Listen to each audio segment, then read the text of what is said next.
ॐ ॐ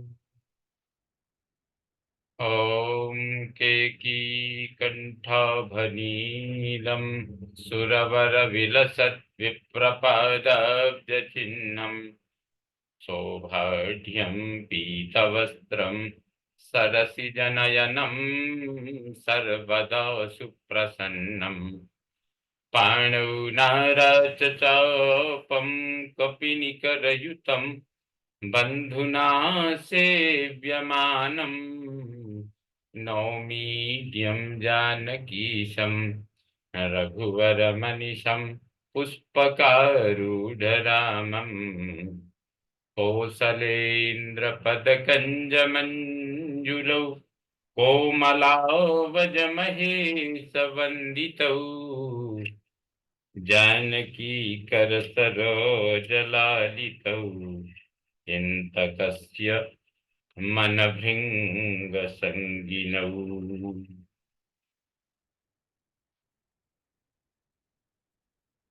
कुन्द इन्दुदरगौरसुन्दरम् अम्बिकापतिमभीष्टसिद्धिदम् कारुणिककलकञ्जलोचनम् नौमि शङ्करमनङ्गमोचनम्। भवतां समेषां श्रीमद् वाल्मीकि रामायण पारायणोपक्रमे हार्दं स्वागतम् अभिनन्दनं च।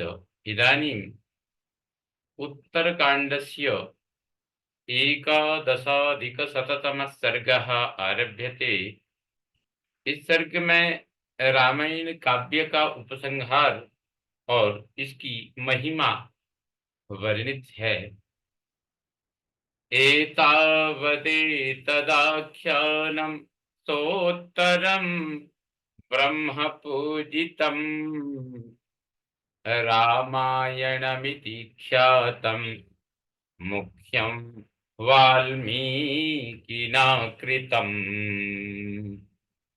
कुश और लव कहते हैं, महर्षि वाल्मीकि द्वारा निर्मित यह रामायण नामक श्रेष्ठ आख्यान उत्तरकांड सहित इतना ही है।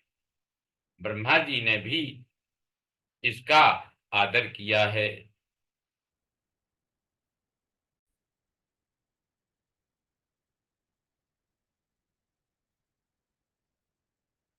ततः प्रतिष्ठितो विष्णुः स्वर्गलोके यथा पुरा येन व्याप्तमिदं सर्वं त्रैलोक्यं सचराचरम्।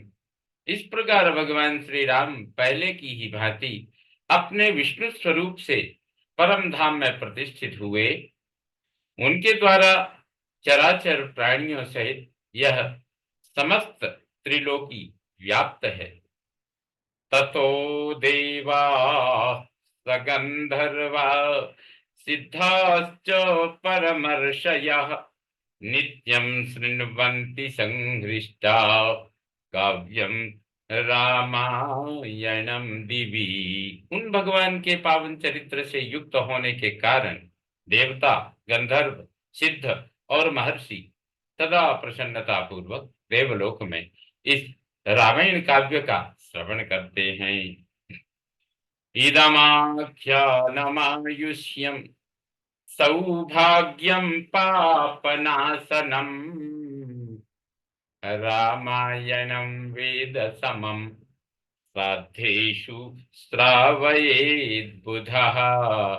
यह प्रबंध काव्य आयु तथा सौभाग्य को बढ़ाता है और पापों का नाश करता है।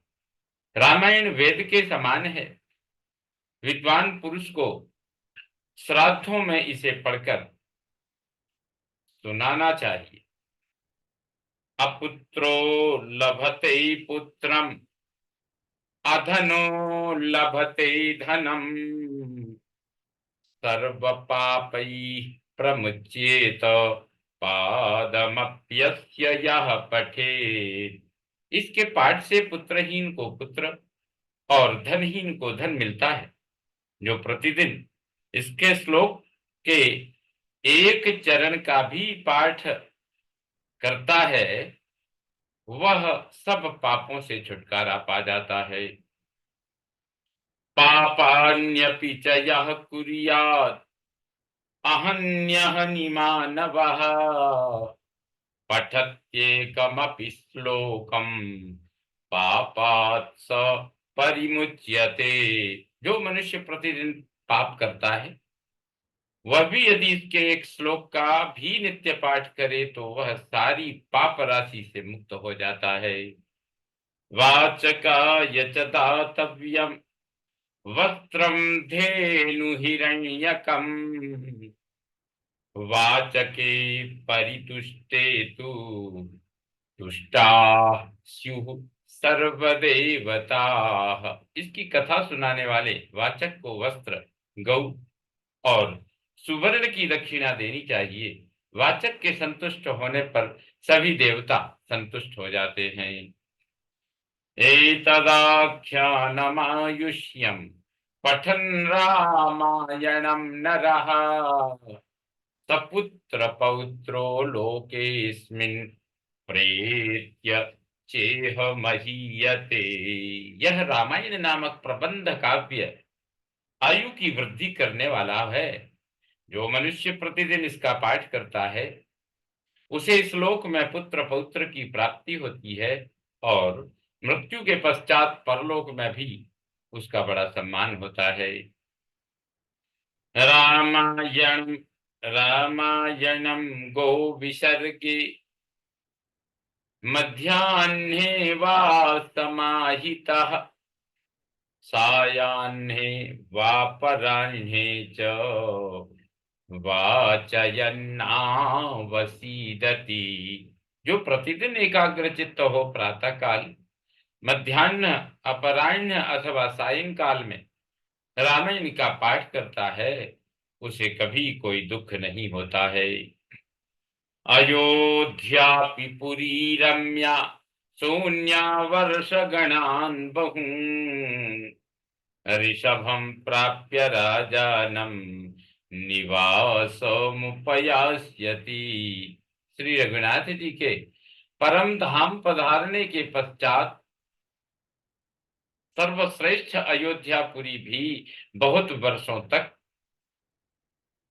सूनी पड़ी रहने के कारण उसे बाद में ऋषभ के समय यह आबाद हुई। एतदाख्यानमायुष्यं स भविष्यं महोजसाम् कृतवान् प्राचेतसः पुत्रस्तद ब्रह्मा स्वनन्यकम्।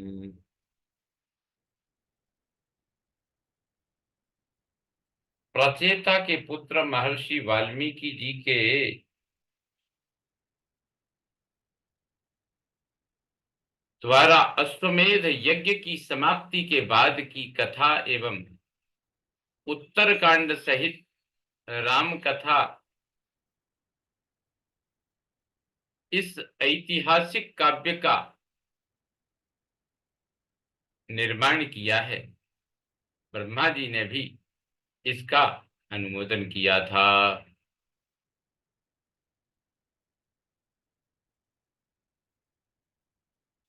अश्वमेध सहस्रस्य वाजपेयायुतस्य च लभते श्रवणादेव सर्ग सर्गस्यैकस्य मानवः लभते श्रवणादेव सर्गस्यैकस्य मानवः। इस काव्य के एक सर्ग का श्रवण करने से भी 1000 अश्वमेध और 10,000 वाजपेय यज्ञों के पुण्य का फल प्राप्त होता है। प्रयागादीनि तीर्थानि गंगाद्यास्तरितस्तथा नैमिषादीन्यरण्यानि कुरुक्षेत्रादिकान्यपि। गतानि तेन लोकेस्मिन् येन रामायणं श्रुतम्। जिसने श्लोक में राम रामायण की कथा सुन ली, उसने मानो प्रयाग आदि तीर्थों, गंगा आदि पवित्र नदियों, नैमिषारण्य आदि वनों और कुरुक्षेत्र आदि पुण्य क्षेत्रों की भूमि के भ्रमण से, दर्शन से जो पुण्य प्राप्त होता है, वह पुण्य समझ लो से प्राप्त हो गया है। हेम भारं कुरुक्षेत्रे ग्रस्ते भानौ प्रयच्छति यश्च रामायणं लोके शृणोति सदृशा बुभौ। जो सूर्य ग्रहण के समय कुरुक्षेत्र में एक भार सुवर्ण का दान करता है और जो लोक में प्रतिदिन रामायण सुनता है, वे दोनों समान पुण्य के भागी होते हैं। सम्यक श्रद्धा समायुक्त श्रृणुते राघवीं कथाम सर्व पापात् प्रमुच्येत विष्णुलोकम सगच्छति। जो उत्तम श्रद्धा से संपन्न हो श्री रघुनाथ जी की कथा सुनता है, वह सब पापों से मुक्त होता है और विष्णु लोक में जाता है। आदि काव्यमिदं त्वापम आदि काव्यमिदं त्वार्षम् पुरा वाल्मीकिना कृतम् यः शृणोति सदा भक्त्या स गच्छेत् वैष्णवीं तनुम्। आदि काव्यमिदं त्वार्षम् पुरा वाल्मीकिना कृतं यः शृणोति सदा भक्त्या स गच्छेत् वैष्णवीं तनुम्। जो पूर्व काल में वाल्मीकि द्वारा निर्मित इस आर्ष रामायण आदि काव्य का सदा भक्ति भाव से श्रवण करता है, वह भगवान विष्णु का सामीप्य प्राप्त कर लेता है।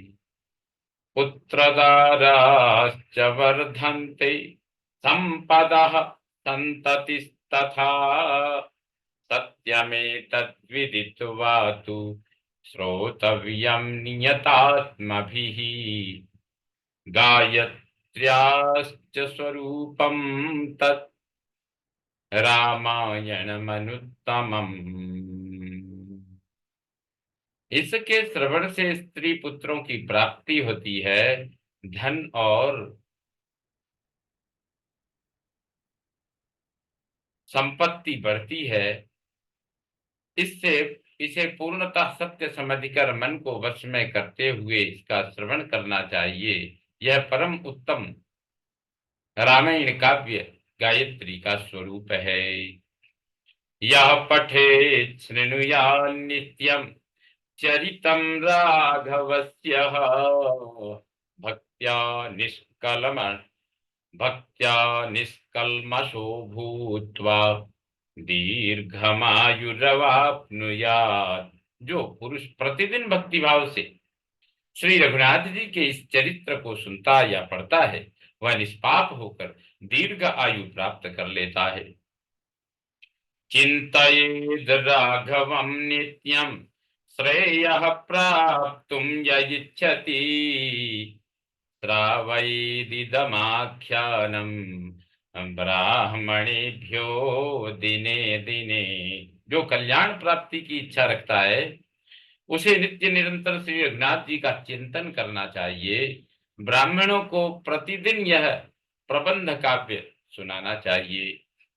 यस्पिदं रघुनाथस्य चरितं सकलं पठेत् तो सुक्षये विष्णुलोकं गच्छत्येव न संशयः। जो इस श्री रघुनाथ चरित्र का पाठ पूर्ण कर लेता है, वह प्राणांत होने पर भगवान विष्णु के ही धाम में जाता है, इसमें संशय नहीं है। पिता पितामह तस्य तथैव प्रपितामहः तत्पिता तत्पिता चैव विष्णुं यान्ति न संशयः। इतना ही नहीं, उसके पिता, पितामह, प्रपितामह, वृद्ध प्रपितामह तथा उनके भी पिता भगवान विष्णु को प्राप्त कर लेते हैं, इसमें संशय नहीं है। चतुर्वर्ग प्रदम नित्यम चरितम राघवस्य तु तस्मात् यत्नवता नित्यम श्रोतव्यम परमं सदा। श्री राघवेंद्र का यह चरित्र सदा धर्म, अर्थ, काम और मोक्ष चारों पुरुषार्थों को देने वाला है। इसलिए प्रतिदिन यत्न पूर्वक निरंतर इस उत्तम काव्य का श्रवण करना चाहिए। शृण्वन् रामायणं भक्त्या यः पादं पदमेव वा तयाति ब्रह्मणस्थानं ब्रह्मणा पूज्यते सदा। जो रामायण काव्य के श्लोक के एक चरण या एक पाद का भक्ति भाव से श्रवण करता है, वह ब्रह्मा जी के धाम में जाता है और सदा उनके द्वारा पूजित होता है। एवमेतद् पुरावृत्तम् आख्यानं भद्रमस्तु वः प्रव्याहरत विश्रब्धं बलम विष्णु प्रवर्धताम। इस प्रकार इस पुरातन आख्यान का उपयोग आप लोग विश्वास पूर्वक पाठ करें, आपका कल्याण हो और भगवान विष्णु के बल की जय हो। इसका निरंतर अभ्यास करना, विश्वास पूर्वक पाठ करना, पारायण करना, सुनना और सुनाना, यह सब हम सबके कल्याण का एक मार्ग है, जिसे महर्षि वाल्मीकि जी के द्वारा समाज को दिया गया है। इत्यार्षे श्रीमद् रामायणे वाल्मीकि आदि काव्ये उत्तरकांडे एकादशाधिक शततमः सर्गः संपूर्णतां याति। उत्तरकांडं संपूर्णम्। श्रीमद् वाल्मीकि रामायणं संपूर्णतां गतम्। यह रामायण का जो पारायण है, आज वैशाख कृष्ण एकादशी, जो कि वरूथिनी एकादशी के नाम से हम सब जानते हैं, आज इस पुण्य पावन तिथि पर यह जो कोरोना काल से रामायण का पारायण किया गया, आज ये संपूर्णता की ओर है। यह विश्व कल्याण के लिए, मानव मात्र के कल्याण के लिए पारायण किया गया। इसी बुद्धि के साथ भगवान श्री विष्णु को यह पारायण समर्पित करते हुए ओम विष्णवे नमः, ओम विष्णवे नमः, ओम विष्णवे नमः। ओम पूर्णमदः पूर्णमिदं पूर्णात् पूर्णमुदच्यते पूर्णस्य पूर्णमादाय पूर्णमेवावशिष्यते। ओम शांति शांति शांति। सर्वे भवन्तु सुखिनः, सर्वे सन्तु निरामयाः, सर्वे भद्राणि पश्यन्तु मा कश्चित् दुःखभाग् भवेत्। ओम शांति शांति शांति। कूजन्तं राम रामेति मधुरं मधुराक्षरम् आरुह्य कविता शाखां वंदे वाल्मीकि कोकिलम्। श्री रामचंद्रो विजयतेतराम। भगवतः वाल्मीकि विरचितं श्रीमद् वाल्मीकि रामायणं श्री रामार्पणमस्तु।